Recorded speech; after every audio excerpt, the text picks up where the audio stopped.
Hello, everyone. This is the Enigma podcast for this week. And as always, with me is the star of the show, Mr. Raj Java. Ah, yes, the star. Thank you for having me again. Appreciate it. Well, Taxi Driver, Taxi Hunter, which is like, when you think about this movie, just to get on a beginning note, it's like, it is pretty much Taxi Driver, but with it's the Chinese version of Taxi Driver, the exploitation version of Taxi Driver. It's about the same kind of story where a man goes on rampage to take revenge for a woman or something like that. If to sum it up, what do you feel? To a degree, it really feels more like, and I think they made reference to it as well.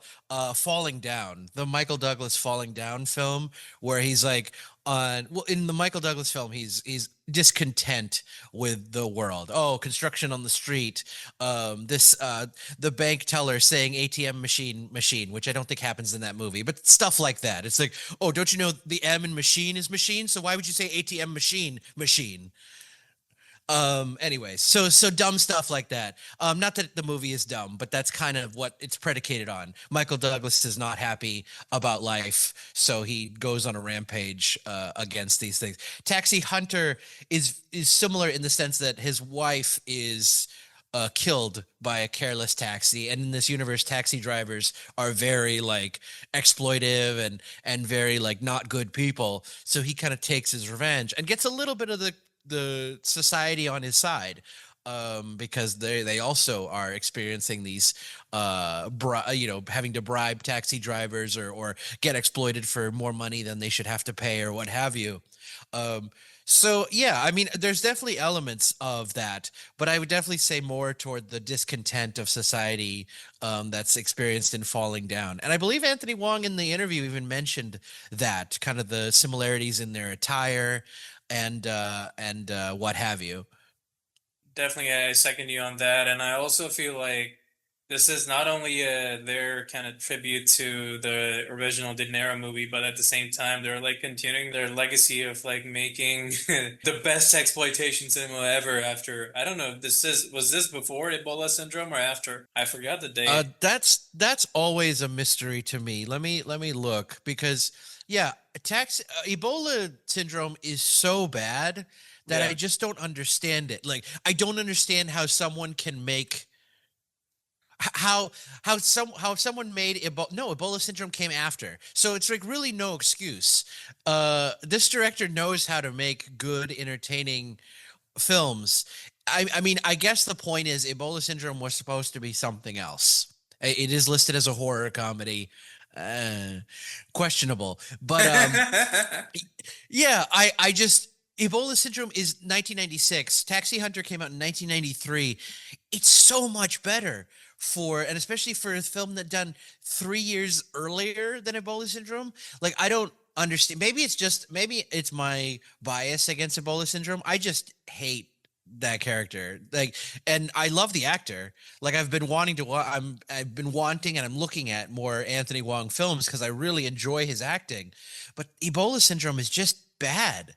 It's just everything bad about it, and it's very surprising. It'd be like Tommy Wiseau making Oppenheimer after The Room. It's like, and it's not quite that level, but it feels like that. It's like he made this really incompetent film, and then but before that he made Oppenheimer, or before that he made I don't know, something good. Oppenheimer's the only thing that's coming to my mind right now. But yeah, that's why Ebola syndrome is really surprising to me. But anyway, to stay on Taxi Hunter, yes, I thought it was great, and it's surprising that it came out 3 years before Ebola syndrome. Oh, okay. Well, so I think Ebola syndrome was like the end of this. So, because I don't think they really made any other movie after that. Because, well, they wanted to end it with a bang, and a bang it was. For sure. And even the Untold Story, which I watched as well, came out in 1993, which is not, I don't think it's as good as Taxi Hunter, but much better than Ebola Syndrome. So it's just very odd to me that that's the same director as Taxi Hunter. It's quite a shock. You'll see, like, I'll say that Taxi Hunter is still like on the less extreme side, whereas Ebola syndrome and the Untold Story are like the extreme ones. But Ebola syndrome is like whenever they were thinking about it, I feel they're just like, oh, okay, so we made this one movie about this one guy who kills the restaurant owners and takes over the restaurant and makes human meat filled in dumplings and everything like that. So human meat dumplings, that looks good. What's the next wicked idea we can do? Ebola syndrome. I I guess. agree. No, actually, I agree fully with what you're saying. I think the issue I have with both of those, though, is the main. If that's the main part of the story, and I agree it is, um, it's just not. It's not highlighted enough. Like the human meat dumplings are played as like a grotesque reveal of like, ha ha ha, I fed you human meat, and then it's just like dropped. It's not like important. It's not like it's almost like that would have been the Ebola syndrome. It's like, oh, I put human meat in there and now you're all getting this disease or whatever. And he's caused this outbreak. It's like, I understand like the dumpling is probably a main focus of the movie or main reason why the movie was made. Similar for Ebola syndrome, it's like the pandemic aspect was the main reason why it got made. But I feel like the movie doesn't highlight those as a plot point or a plot device enough. It doesn't carry them through the story. And I think that's why I like Taxi Hunter so much is it does stay with its underlying premise of this guy got fucked over by taxi drivers, so he's gone on a taxi driver killing rampage. Like it's all like you don't need it to be more explained than that because that encompasses the whole movie. Whereas I think the Untold Story and Ebola Syndrome, they have a lot of other stuff going around that doesn't suit the main narrative Yeah. of either the dumplings or the pandemic, the Ebola. That's my issue, anyways. That's my reading of them.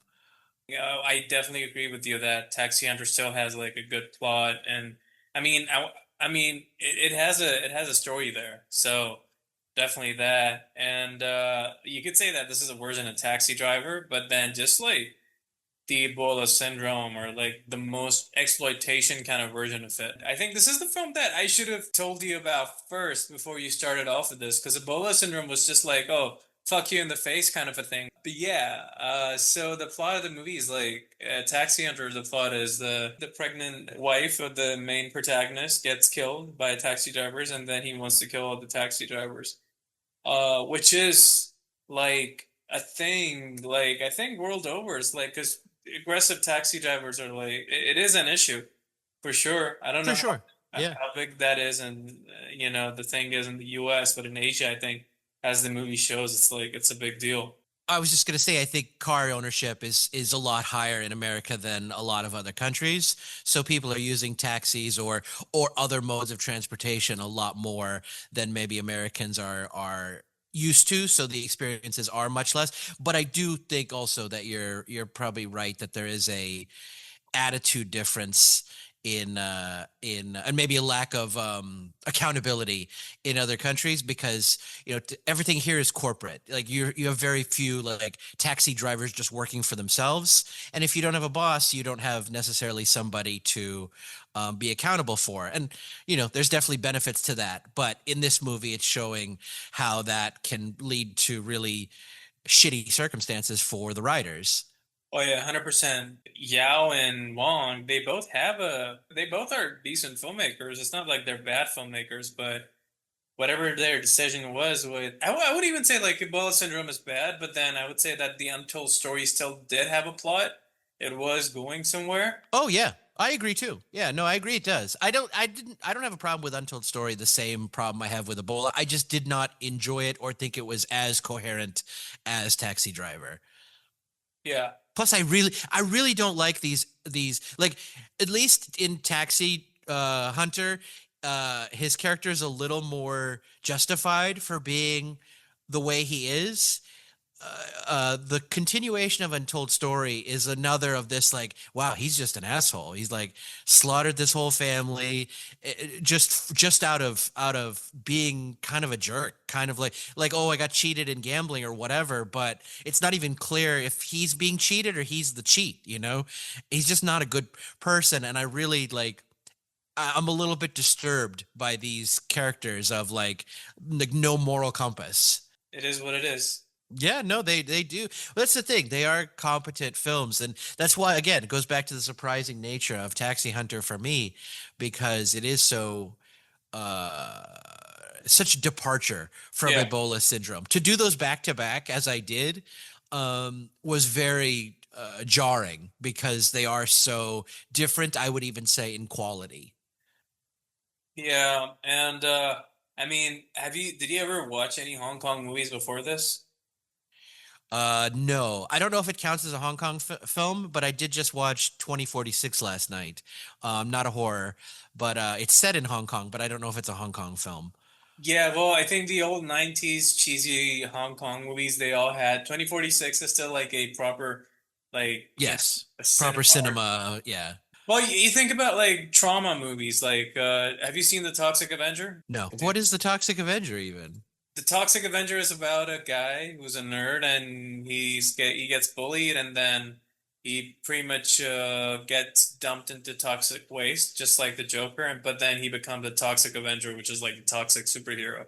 Like his face is all super like disfigured and everything like that, but he gets like supernatural abilities and everything, and he starts fighting bad people, which should be, I think, the next thing on your watch list because that's a classic. So I think that's something that you'll really enjoy. Is there an old Toxic Avenger? Because I see there's a Toxic Avenger from 2023, but it hasn't been released yet. Yeah, It'll there's the. actually I'm apparently talking be about the old released in one. August. Yeah, Oh, I'm talking okay. about the old one. 84. Yeah. Got it. But yeah, Trauma is a Traumaville, or like Trauma is a New York-based horror film production company, which back in the day in the 80s they used to be filming a lot of their stuff on videotapes and like really like video cams, and like a lot of their movies were like 4:3 CRT TV ratio. You know what I'm talking about? Yes. Yeah. They were like one of the pioneers of like, I won't say trash cinema, but what's the proper terminology? Let me tell you. Yeah, I know what you're talking about. I get it. It's kind of like I mean, I know people think of it fondly, but I when I think of trash cinema a little bit, I think of movies like Evil Dead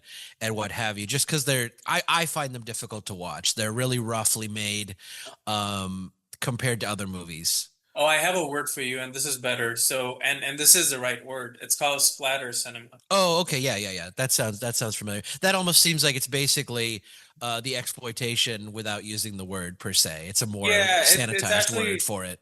Yeah, it's actually like a subgenre of exploitation film. Yeah, these are splatter movies, and basically like you see mostly this is associated with horror films, but then you'll see like what you talk about when you talk about thrillers or whatnot, and stuff like that. You'll see similar sort of like visuals or like styles or stories or whatnot. Coming back to Taxi Hunter. What else about the movie really stood out to you? I mean, it was really well done and set up. I thought all the characters were really rounded, I think is what I enjoyed. Even the elements of where they tried to be comedic, like the I'm just gonna call him commissioner, the police commissioner coming in with a different prostitute every scene. Like didn't he never had the same girl ever. Like it never showed up as the same woman with him. And like even that, which is like, oh, kind of cheesy, kind of teen movie, kind of trope. I really enjoyed it. I thought it was funny, it was fitting. It just really everything's. I think what I really like about this movie is everything felt so well written in a way that the other movies that I've watched so far don't have, in my opinion. Like they don't have this kind of character consistency or like it's grounded film. Taxi Hunter is in its own way a very grounded in reality film. A little quirky, but very like very much feels like it could be an you could remake this as an American film and not change a lot other than maybe the dialogue. And it wouldn't be even change it a lot. I just mean change it into English. And I think you could see a lot of people would watch this film as well, you know, as a remake or what have you. I think that's what it is for me. I think this is very, um, it's just a very competently and interesting film. Shifting back to the Untold Story, I don't know why is it called the Untold Story in the first place. I'm like, because I think that Because like some of these films, like they have like great titles in like their native language, but when they release it in English, it's like it's all just like it's got nothing to do with the actual film. So it's like I wonder why that is, you know? Absolutely, absolutely. So Yeah, the it'd be interesting to see what the original, what the actual the title in I guess it's Hong Kong language. I'm not sure what that Cantonese. I'm not that up on that language. wow, you're not gonna believe this. The What's that? Chinese title is The Eight Immortals Restaurant. No, isn't that the restaurant? Yeah, but that's a Oh, Chinese. they just called it. Oh, Yeah. okay. And the full translation, the human flesh barbecue pork bun of the Eight Immortals Restaurant. That's the proper title. That's like the what is it? The assassination of Jesse James by that coward Robert Ford. It's like you don't need that much title. It doesn't need that much title. But maybe it needs like that much context if you release it in Hong Kong. I don't know. Maybe it's a cultural thing. Could be, could be. I mean, it does seem like the Eight Immortals restaurant seemed like it held weight in that movie. That Yeah. I'm like, I wonder if that means something more. Maybe Eight Immortals, but not the restaurant part. I'm not sure. Yeah. Let me just repeat it. The human flesh barbecue pork bun of the Eight Immortals Restaurant. The human centipede pork bun of you know, I got nothing more, but that's about as far as I can get. And he does chop off a man's bun or like his part of his ass, Yes, which is really there is some ass slicing in that movie. yeah, which was He like looks very pleased with himself at that point. Yes. and for whatever reason the way they did it, it looks really pleasing on screen. No, I actually agree with you 100%. Well, it looks very real. Yeah. Obviously they cut away from the body, um, but it's it's like I think it's a almost a master. It's a bit of an exaggeration, but I'm going to say it. A master class in acting of Anthony Wong having this massive knife, and they have him like manipulating the naked body, which is the butt part we're looking at, and it's clearly like a real body. And then they do a slow pan up so you can't see the body anymore, and then he's like doing the slicing motion so realistically that it's just like, oh my god, is he cutting that person? Because that was clearly a body. It wasn't like a stand-in or whatever, like some kind of fake body. Um, Unless it was just very good, but I don't think so. It looked like a real body, and then he just mimed the action of cutting the butt off, the gluteus part off, and it's like, wow, did that really happen? It felt like a real old cinema trick of like, wow, the mind is really completing this for me without needing to see it. Yeah, I have a number of films I have picked out of his I want to watch. Yeah. Let me see if I can find it. Yeah, it is The Sleeping Curse by Herman Yao and Anthony Wong. And that movie was not good. I mean, it was just like it started off, it looked something promising, but then it ended up being like a regular movie. But I would still say hats off to Herman Yao's creativity. I'm like he comes up with like some of the most unique, obscure ideas that you cannot think of. You know what I mean? Yeah, I agree. There's apparently like in the sleeping curse, there's like a generational curse where people can't sleep or like they've got a sleeping disorder or something like that. And I think Anthony Wong plays like some kind of scientist who has like a key to, I don't know, put some kind of a device in the brain or like cut a part of the brain or something to make it It sleep. is directed by Herman Yao. Did you say that already? Yeah, yeah, yeah. Okay, okay. Sorry, I missed it. It looks very interesting though. It looks very like a very well I'm just looking at the poster. It looks like it could be a very interesting film. Yeah, I mean, watch it with the same kind of expectations as you did with the rest of the movies. Uh, Okay. I would just say it's just like today's version of whatever they used to do back in the day. And it's cool to see like they actually ended up making a movie like that. I don't know if they still allow them to make movies like these in Hong Kong, but well, here you go. You do have this film, so Very nice. Very cool. and it's very Chinese. Like you see a lot of the Chinese religious imagery, especially the Buddhas and the Bodhisattvas and all that stuff. And Interesting. Very, very interesting. Another one I don't think it's on streaming anywhere. I'd have to find it probably on archive. but I do feel like even if they try to remake it in Hollywood, I think there's no way they're matching up to the same level of violence and There are a lot of grotesque films or grotesque depictions of violence in certain films. Like you could argue, like Cronenberg, for instance, or what have you in the Western world. I think though the point I'm missing and maybe have picked up just as we were talking is that a lot of maybe the Hong Kong Category 3 films, their equivalents would be in some of the underground cinemas of America, and not always not and often not in the same way, because I think American movies do have a tendency, and what I enjoy, what I've often talked about enjoying, a more kind of moral compass and or like a moral reasoning for the even like films that are very violent, like Saw. It's like, oh well, I'm trying to improve your behavior, or I'm trying to effect social change with this. Whereas the Category 3 are a little more like, no, some people are just bad people, and they don't need to get into the like, oh, he was abused by his mother or whatever. It's like why they're a bad person. It just kind of goes into the depravity of of people in general. And I think that is a big difference.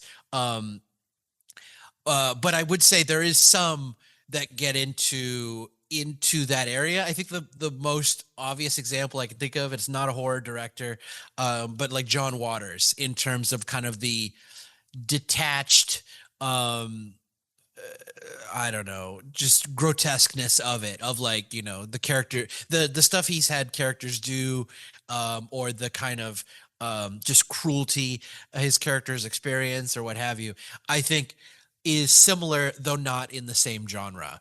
But I do think it's maybe on par with that level of I don't know, visceralness, I suppose.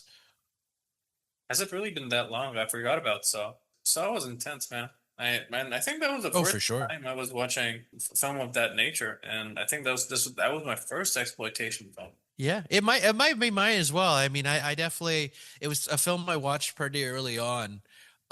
Maybe not like watched it fully engaged with it, but I've certainly seen it. You know, one of the earlier films I've seen, it's been Hostel as well, is another one that's kind of in the same vein. Um, yeah, I agree. Like they probably are for me as well. The kind of first exploitation experiences I had as well. I showed you the Saw movie, right, as a reference for our movie. The short movie, yes. Yeah. Yeah, so I mean it came out of a short film. So James Wan and what he did with that 10-minute movie, it's like even more intense than any of the movies in the movie series, like any of the feature films, because that's really like an example of how do you make a short film and make something so cool within like the brief limited time frame you have. So I mean, hats off to James Wan. He really started something over there, and we can see like whatever he did after that. It's like with the Conjuring movies, with Aquaman. Aquaman is actually really fun.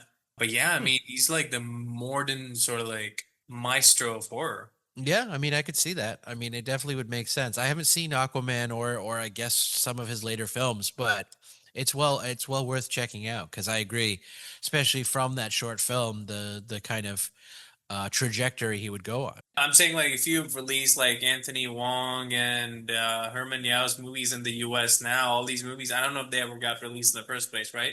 But then if you do that now, I think people might really have a blast with them. Oh, I agree. 100%. Yeah, I agree. They are definitely like I will fully admit I'm a pretentious film person. So I'm looking for something else.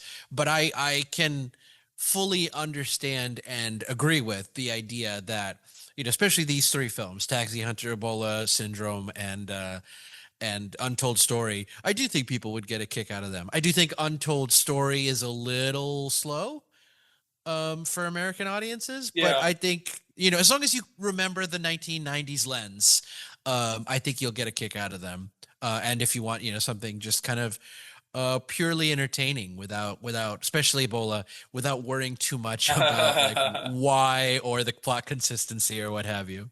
Even thinking about Saw and all the Blumhouse movies, is Blumhouse still making movies? They are, but they're not. They're. I think they got. They're not as worried. He is not as worried about quality anymore. I think, unfortunately, I think he or something else happened or something or there's something else in his mind.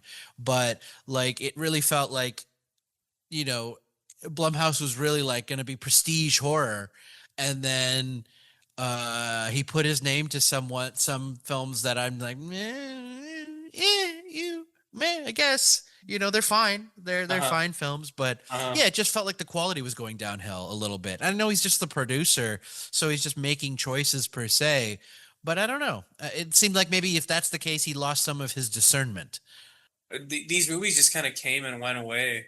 I agree. I agree. I was going to say maybe it's not an apt comparison, but it's perhaps just, you know, people who are full-time producers or whatever do not have the luxury of being like James Cameron, where it's like, oh, I'll just make what I want to make when I want to make it, and I'll do my dives or whatever. I don't know where James Cameron gets his money, but it seems like he has a level of creative freedom that is probably envied by many people, unattainable by many people, and maybe this is Jason Blum's answer to like, oh, I got to make money, so you know we're gonna take a lot of bets. And you know what? I don't want to maybe saying this is working against my own point, is like we need people like Jason and like other producers like him to take chances on films that might not be great or might have a very limited audience or what have you.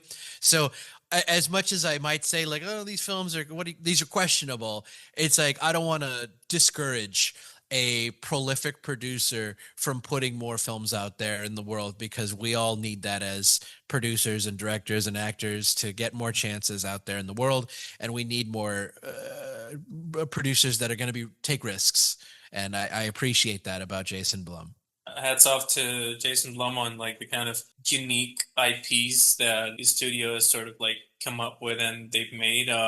I mean, you talk about Megan. You remember like when this movie is coming out, and it was not too long ago. It's like January 6th, 2023 when this movie came out, right? And it made like $180 million on a $12 million budget. So that's a lot of money. This was a studio that taught Hollywood that you don't really need like extensive budgets to like make good movies. So you have I to. mean, I'm going to argue, like I argued about Sinners for 90 million. I'm going to say 12 million is not a small budget, but I do agree in comparison it is. Like I will keep that in context, but I as a producer myself, I am very insulted by anything over like 1 or 2 million dollars as being low budget.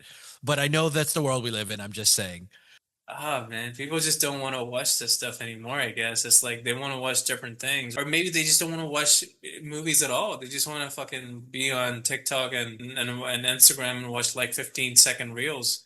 I mean, there's that too. I mean, I was think I was going to go in a different direction with that, but I do agree that, you know, the short form nature, the vertical content nature of things is certainly eating away, especially with Gen Zs, you know, because that's all they grow up with in many ways. You know, movies to some might seem like, oh, that old technology. I have movies on my phone, and they're vertical, fit for the screen. I don't have to turn my phone or whatever.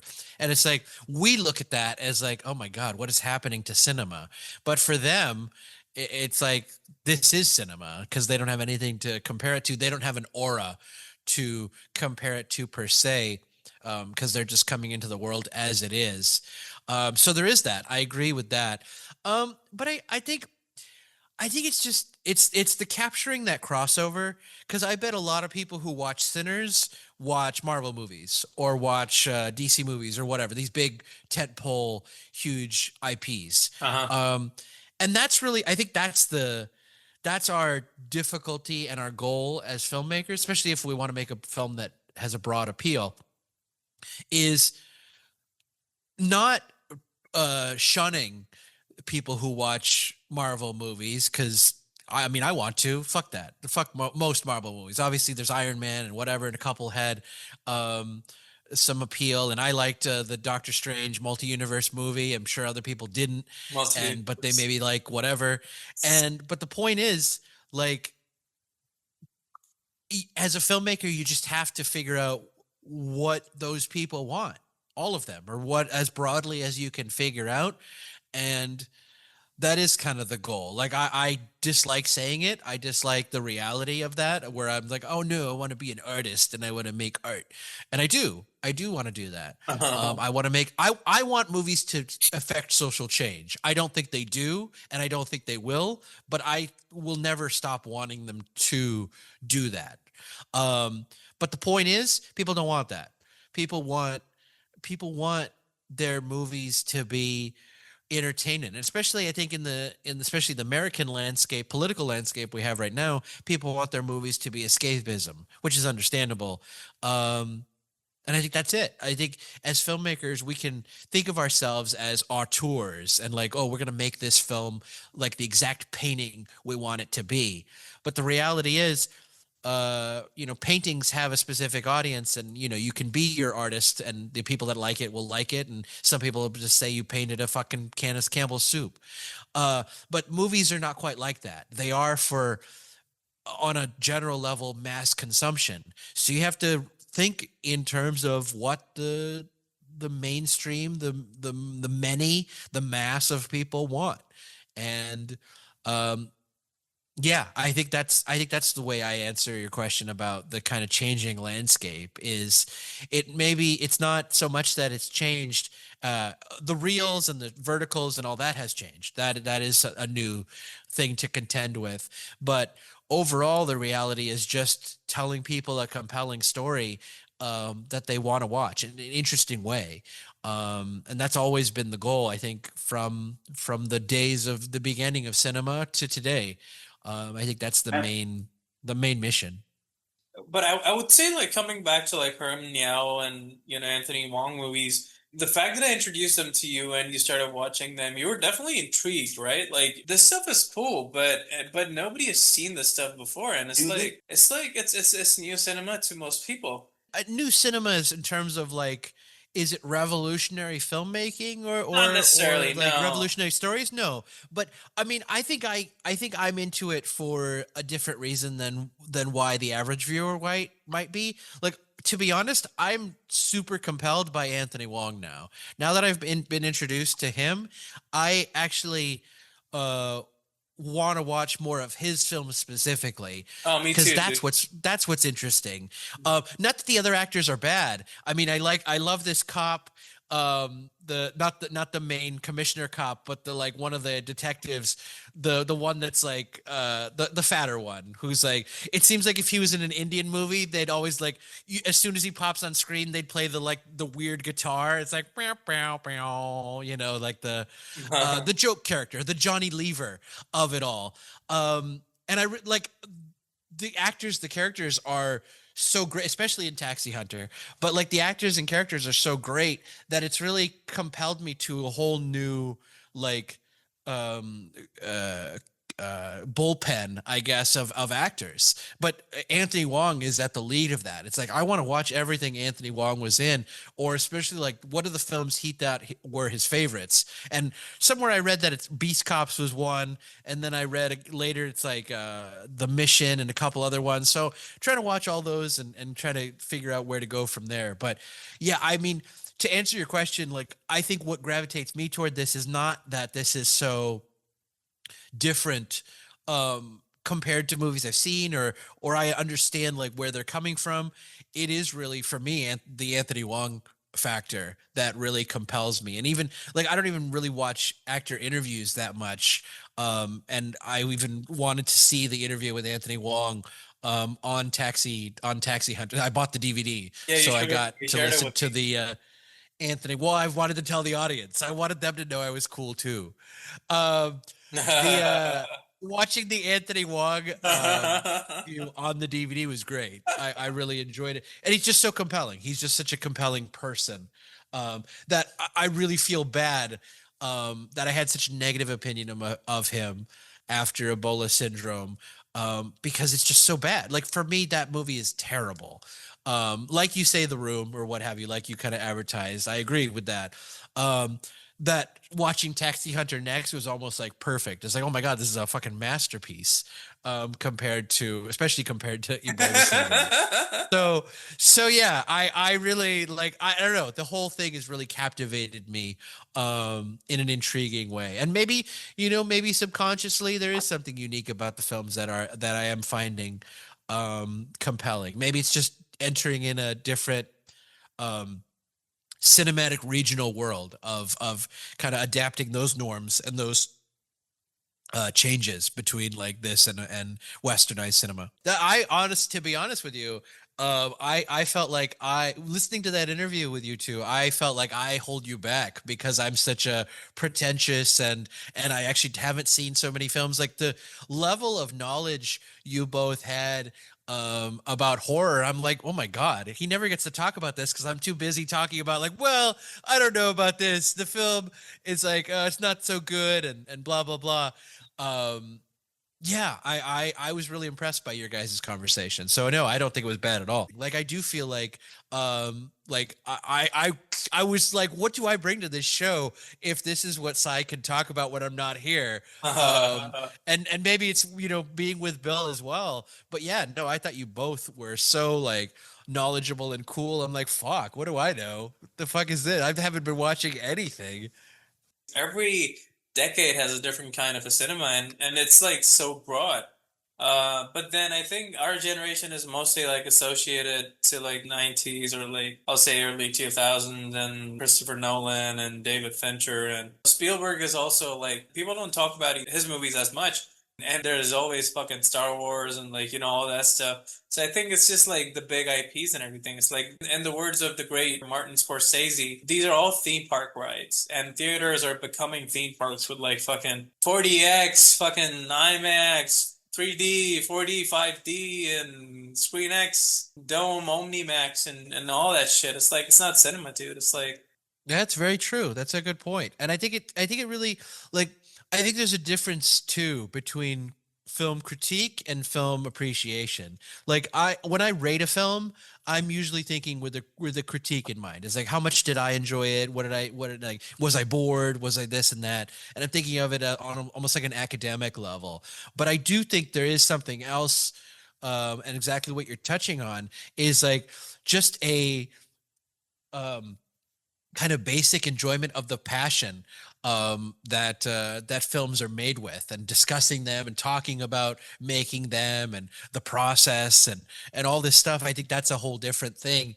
That I mean, like if you get into the whys or the production or whatever behind every film, you'll probably think every film's 5 stars because you're like, oh my god, this person's so passionate and they care so much. Oh my god, the actor did so much, this and that, and this and that. Like it's almost unfair to rate movies at all because so much passion and work ethic and all this heart goes into making movies, that every movie is 5 stars because people care about it. Unless it looks like total crap, which is rare. Like I think even some of the dumbest movies look great and they're acted great and whatever. Like American Pie is what comes up to me. Like a stupid movie, doesn't need to exist, but can't deny that it's made with passion and the acting is good and whatever, and the cinematography is competent, and it looks good. It looks beautiful, even if the movie is kind of dumb and purposeless and like meh, or maybe it's a time capsule of that time period. But yeah, I do think there's something to that idea that there's film critique and there's like film appreciation, and I do I like both. I enjoy both aspects because, like I say, I think the passion in which films are made and the stories behind them is often much more revealing of the quality they were aiming for rather than the quality that maybe comes out on screen or was able to be technically executed at that time period or what have you.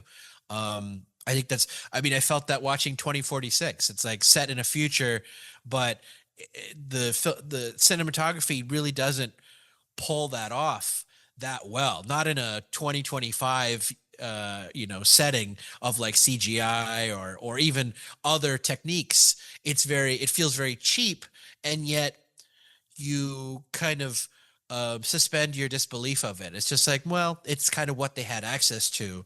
This is how he's going to make the tram move or whatever, or the background go behind the tram because that's what he had access to when the film was made. Um, so yeah, I find that very interesting and very true that there is a lot. I think Reanimator is another example where I just do not like this movie. I don't think the plot's very good, and yet you can tell how passionate everyone was making that film just by watching it. Movies are I love movies, despite anything I say or have said on this podcast or critiqued. The only thing I critique a little more rigidly is the business end, is the not taking risks end, the corporate suits and what have you, the things that are preventing movies from even getting off the ground. Genius ideas, dumb ideas, it doesn't matter because some of these movies aren't even getting a chance. They're not getting past the gates or not getting funding or whatever. And Yeah. that I think is a shame. Well, folks, this was the Enigma podcast for this week. And next week, we'll be talking about Roger's favorite topic, which is the best chai and samosas that you can get in the world. You have to come to a specific place for that, which is India Sweets and Spices. Yes. Well, Fairfax has some food items, but if you want a full menu, I would go to the Los Feliz location on at 3126 Los. I don't know why we're doing an advertisement, but 3126 Los Feliz Boulevard. If you want to see me or more grocery focused, you can see me at 567 South Fairfax in Los Angeles if you're in the area. And if you're elsewhere in the world, well, you can come to Los Angeles and find me here. Best Indian food in the world. That's right. Yes. Vegan and vegetarian only since 1984.